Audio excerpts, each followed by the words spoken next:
मीरा को हमेशा पुरानी चीजों में दिलचस्पी रहती थी। वह फाइन आर्ट्स की छात्रा थी और अपने वीकेंड्स पुराने बाजारों, एंटीक शॉप्स और पुरानी दुकानों में कुछ अनोखा और दुर्लभ खोजने में बिताती थी। एक दिन जब वह एक अनजान गली में घूम रही थी, उसे दो पुरानी इमारतों के बीच एक जर्जर सी दुकान नजर आई। दुकान के बाहर एक धुंधला सा बोर्ड लटका था, जिस पर लिखा था, भूले बिसरे सामान की दुकान। जिज्ञासावश मीरा अंदर चली गई। दुकान अंधेरी थी और हर तरफ पुरानी चीजें रखी थीं, अजीबो गरीब किताबें, पुरानी मूर्तियां और विचित्र सामान। लेकिन दुकान के पिछले हिस्से में उसने कुछ ऐसा देखा जिसने उसका ध्यान खींच लिया। एक पुराना, बड़ा आईना। आईना लगभग 7 फीट ऊंचा था। उसका फ्रेम गहरे काले रंग का था, जिस पर सांपों और डरावने चेहरों की जटिल नक्काशी थी। शीशा धुंधला था, मानो उसमें कोई रहस्य छिपा हो। मीरा ने जैसे ही उसे छूने के लिए हाथ बढ़ाया, एक बूढ़ा दुकानदार अचानक उसके सामने आ गया। बहुत अलग चीज है यह, उसने धीमी आवाज में कहा। लेकिन ध्यान रखना, यह सिर्फ बाहर की दुनिया नहीं दिखाता, अंदर की छुपी चीजें भी दिखाता है। मीरा ने उसकी बात पर ज्यादा ध्यान नहीं दिया और आईना खरीद कर अपने घर ले आई। उसे नहीं पता था कि यह आईना उसकी जिंदगी को हमेशा के लिए बदल देगा। उसने आईने को अपने कमरे में रख दिया। शाम की हल्की रोशनी में आईना उसके कमरे को रहस्यमयी लुक दे रहा था, जो उसे बहुत पसंद आया। लेकिन उसी रात अजीब चीजें होने लगीं। जब मीरा आईने के सामने खड़ी होकर बाल संवार रही थी, उसने कुछ अजीब महसूस किया। उसकी परछाई ठीक वैसे नहीं हिल रही थी जैसे उसे होना चाहिए था। जब मीरा ने कंघी चलाई, उसकी परछाई ने ऐसा नहीं किया। वह बस खड़ी रहकर मीरा को घूर रही थी। मीरा डर गई और जल्दी से अपनी आंखें झपकाईं।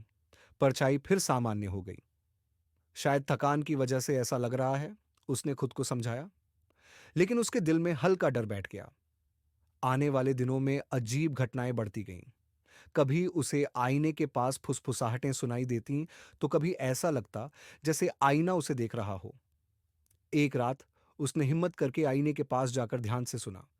फुसफुसाहटें अचानक बंद हो गईं, लेकिन जैसे ही उसने मुड़कर देखा, आईने में कुछ हिलता हुआ नजर आया। वह उसकी परछाई नहीं थी। डरी हुई मीरा ने उस पर एक चादर डाल दी और सोने की कोशिश की, लेकिन उसे ऐसा लगा जैसे आईना अब भी उसे देख रहा है।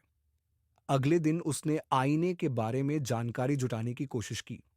जो उसने पढ़ा, उसने उसके होश उड़ा दिए। यह आईना 1800 के दशक में एक अमीर आदमी, विक्टर मैलोरी का था। वह काले जादू में माहिर था और कहा जाता है कि उसने अपने दुश्मनों की आत्माओं को कैद करने के लिए यह आईना बनवाया था। कहानी के अनुसार जो भी इस आईने में ज्यादा देर तक देखता, उसकी आत्मा बाहर निकलकर आईने में कैद हो जाती और उसका शरीर एक खाली खोल की तरह रह जाता। मीरा के होश उड़ गए। उसने जल्दी से आईने को कमरे से बाहर फेंकने की सोची, पर मोटी चादर डाली और उसे घसीट कर कचरे में डाल दिया। लेकिन अगले दिन जब उसने आंखें खोलीं, तो देखा कि आईना वापस उसी जगह पर रखा हुआ था। वह डर से कांप गई। उसने अपनी सबसे अच्छी दोस्त आयशा को बुलाया और उसे सब कुछ बताया। मीरा, तुम शायद ज्यादा सोच रही हो। कुछ नहीं है इस आईने में, आयशा ने कहा। अपने दावे को साबित करने के लिए आयशा आईने के सामने खड़ी हो गई। देखो, कुछ नहीं हो रहा है, उसने हंसते हुए कहा। लेकिन मीरा ने जो देखा, उसने उसे सुन्न कर दिया। आयशा की परछाई मुस्कुरा रही थी, एक अजीब डरावनी मुस्कान जो आयशा के चेहरे पर नहीं थी। मीरा ने घबराकर आयशा को आईने से खींच लिया। उस रात मीरा ने आईने को अलमारी में बंद कर दिया।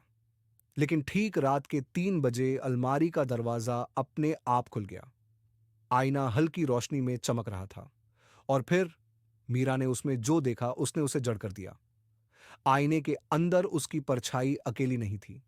उसके पीछे एक काला लंबा साया खड़ा था।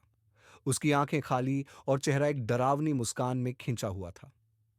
तुम मुझसे बच नहीं सकती मीरा, परछाई ने फुसफुसाते हुए कहा। तुमने मुझे यहां बुलाया है और अब तुम मेरी हो। कमरा अचानक अंधेरे में डूब गया। मीरा ने भागने की कोशिश की, लेकिन कोई अदृश्य ताकत उसे आईने की ओर खींच रही थी। हाथ आईने को छू गए और अगले ही पल वह आईने के अंदर चली गई। अगली सुबह आयशा ने मीरा को कॉल किया, लेकिन कोई जवाब नहीं आया। जब वह उसके घर पहुंची तो देखा कि कमरा खाली था, सिवाय उस आईने के। आयशा ने डरते हुए आईने में झांका। आईने में मीरा कैद थी। वह अंदर से मदद के लिए चिल्ला रही थी, लेकिन उसकी आवाज बाहर नहीं आ रही थी। और फिर मीरा मुस्कुराई। पीछे से दरवाजा अपने आप बंद हो गया। स्क्रीन पर आखिरी संदेश आता है, कुछ परछाइयां देखना सही नहीं होता। क्या तुम आईने में झांकने की हिम्मत करोगे? क्या आपको यह कहानी रोमांचक और डरावनी लगी? अपने सुझाव और विचार जरूर साझा करें।